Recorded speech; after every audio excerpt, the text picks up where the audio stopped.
सवाल है और काफी लोगों का भी यही सवाल है कि आइडियोलॉजी क्या है इन लोगों की, और आने वाले समय में भारतवर्ष को लेकर के इन लोगों का प्लान क्या है, ब्लूप्रिंट क्या है। देखिए, भारत के ऊपर तो बहुत सालों से निगाहें जो पड़ोसी मुल्क हैं उनकी भी खराब है, और जो उनके एजेंट हैं और यहाँ पर जो लोग मुसलमान हैं और जिनका रवैया ठीक नहीं है, तो यहाँ प्लान सिर्फ इतना है। आप देखिए, कभी भी बच्चे पैदा करने की बात आती हम्म, है कि भाई बच्चे कम हो, रोका जाए, जी। तो वहां धर्म को देखकर बात नहीं की जाती। एक जनरल हम्म, एक्ट बनाने की, कानून बनाने की बात होती है कि एक या दो बच्चे होने चाहिए, लेकिन आवाज सिर्फ मुसलमानों की तरफ से होती है। जी। उनके मुल्ला फौरन सामने आ जाते हैं कि साहब कैसे ऐसा होगा, ये तो अल्लाह की नेमत है। तुम एक साजिश कर रहे हो संख्या बढ़ाने के लिए, इसी तरह से तो तुम दुनिया की दूसरी आबादी हो गए। जी। तुमने संख्या बढ़ाई है तो इसलिए आप आबादी हो गए हो। तुम जानवरों की तरह बच्चा पैदा करना चाहते हो, बच्चा चाहे भीख मांगे और बच्चा चाहे हम्म, रिक्शा चलाए, तुमको इससे मतलब नहीं है। तुम एक फौज जी। तैयार कर रहे हो कि जिस वक्त हम नारा दे दे जिहाद का, वो रिक्शा चलाने वाला, वो ठेला चलाने वाला, भीख का कटोरा लेकर भीख मांगने वाला, सब कुछ फेंक कर और जिहाद के लिए हम्म, एक मैन पावर की तरह सामने आ जाए। तुम हम्म, मैन पावर बना रहे हो। तो हिंदुस्तान में हिंदुओं को कत्ल करने की एक बहुत बड़ी साजिश है। यहां जी। पर कट्टरपंथी और जितने भी मुसलमान हैं वो इसी तरह से अपना एक एजेंडा बनाए हुए हैं। और ये एक, आप देखिएगा, मैं रहूं या न रहूं, जी। एक बार हिंदुओं का देखिए, हमने जहां तक की अपनी स्टडी की, जी। सनातन धर्म के मानने वाले बहुत मोहब्बती और सीधे लोग हैं। हाँ जी। और ये जो दुनिया के सबसे खराब मजहब के लोग हैं, जिसको हम इस्लाम कहते हैं, मजहब नहीं है, टेररिस्ट ऑर्गेनाइजेशन, जी। जी। जी। जिसके फाउंडर मोहम्मद है, तो वो ऐसे उनका शिकार करने की कोशिश कर रहे हैं कि जैसे एक नन्हा सा खरगोश मैदान में, जंगल में चल रहा हो, एक खूंखार जानवर उसकी तरफ निशाना लगाए हो कि बस हमें इसको पकड़ के खाना है। तो हम्म, वो तो बेचारा आराम से टहल रहा है, अपने खाना खा रहा है, घूम रहा है, अपना काम कर रहा है। उसी तरह से हिंदुओं का भी हाल है। वो इस देश के लिए मोहब्बत करते हैं, अपनी आस्था में रहते हैं, अपने त्योहारों को मनाते हैं, वो किसी से बैर नहीं लगते। मुसलमानों को सेकुलर समझकर उनसे बात भी करते हैं, लेकिन जिसको भाई तुम समझते सेकुलर हैं। समझ रहे हो वो सेकुलर जी। नहीं है। वो तुम्हारे, आप देखिए कश्मीर के अंदर जी। जिन जो कश्मीरी हिंदू कश्मीरी मुसलमानों के साथ में रहते थे, मैंने एक फिल्म बनाई है कश्मीर के ऊपर, हाँ। श्रीनगर, वो अभी आएगी, अभी उसमें थोड़ा सा वर्क जी। बाकी है।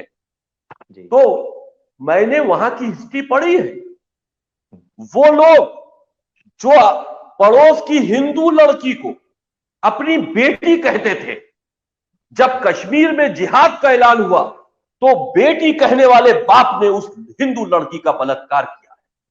जी। तो आस्था जो है वो, अब आप कहां गए?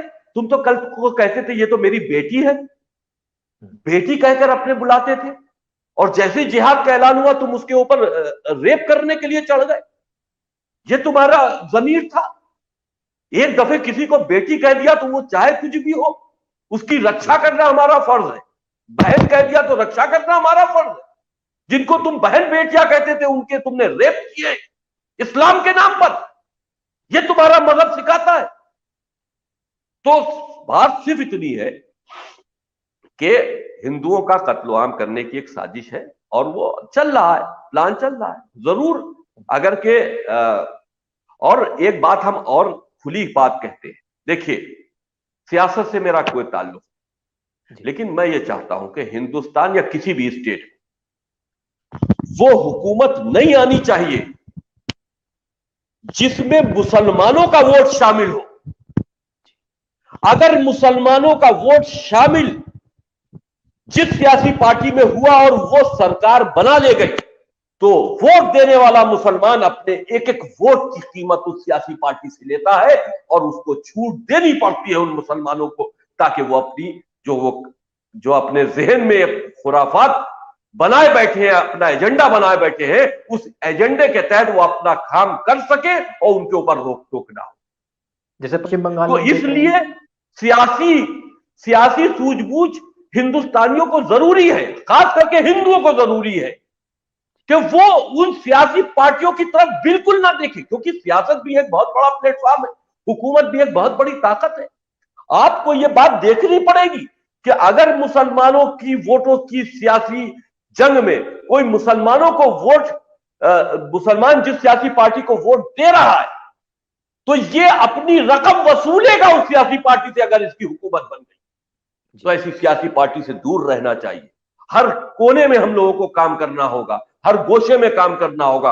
अगर हिंदुस्तान में सनातन धर्म के जो भोले भाले लोग हैं उनको एक बड़े कत्लो आम से बचाना है, तो हमको हर शोबे में काम करना है। जी बिल्कुल।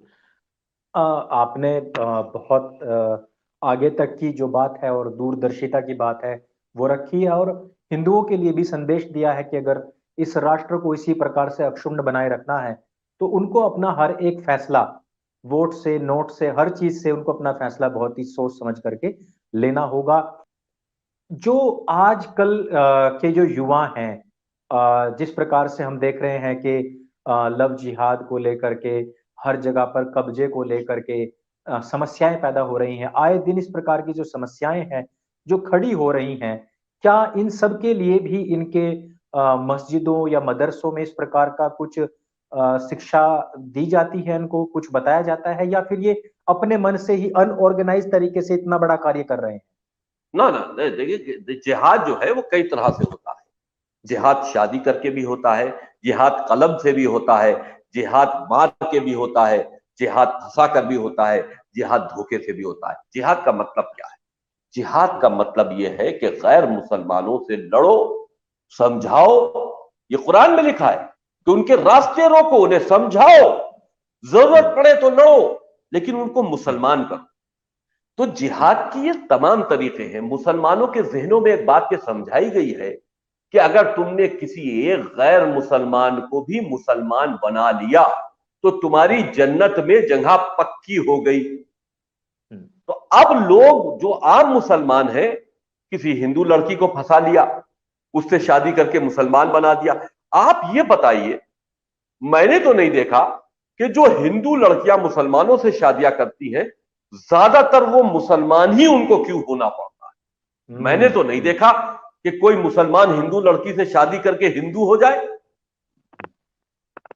मेरी निगाह से शायद एक आध हो, कोई ऐसा हो जो मेरी निगाह से नहीं गुजरा, लेकिन हमने अक्सर यही देखा है, जिन हिंदू बेटियों ने, जिन हिंदू बहनों ने मुसलमानों से शादियां की है, उनको अपना धर्म छोड़ना पड़ा है और मुसलमान होना। एक मिसाल दीजिए, जो हिंदू से शादी करने वाला मुसलमान अपनी फैमिली के साथ में हिंदू हो गया, सनातन धर्म में चला गया? नहीं गया।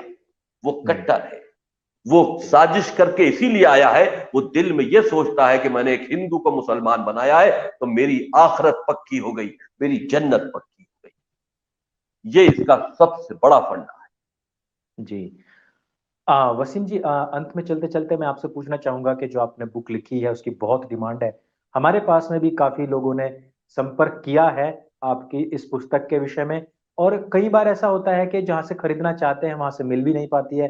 कोई मार्ग बताइए, क्योंकि यहाँ पर भी लगातार कमेंट आए जा रहे हैं कि रिजवी जी किस प्रकार से हम इसको खरीद सकते हैं। तो यहाँ पर अभी जो जितने भी लोग हैं उनको कुछ आप थोड़ा सा मार्गदर्शन दीजिए ताकि ये पुस्तक सभी तक पहुंच सके। जी बिल्कुल। देखिए, ऐसा है कि लोगों ने हमारी जो पुस्तक है जी उसको